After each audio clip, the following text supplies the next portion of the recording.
Let's go over your Renogy REGO 3000 watt inverter charger, the system that powers your van's 120 volt appliances. In your DM van, the inverter charger is located on the left side of the battery box, not in the main box. The inverter converts 12 volt battery power into 120 volt AC so you can run outlets and your induction cooktop. You'll find 2 outlets near the kitchenette and 2 more on the back side of the battery box. When not using AC appliances, turn the inverter off to save energy.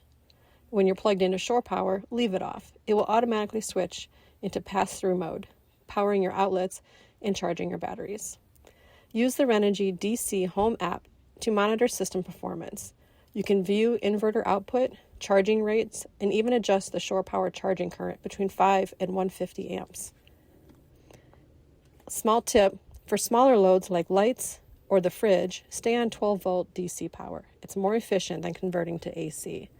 That's your inverter system, simple, efficient, and powerful, giving you plug-in comfort wherever your travels take you.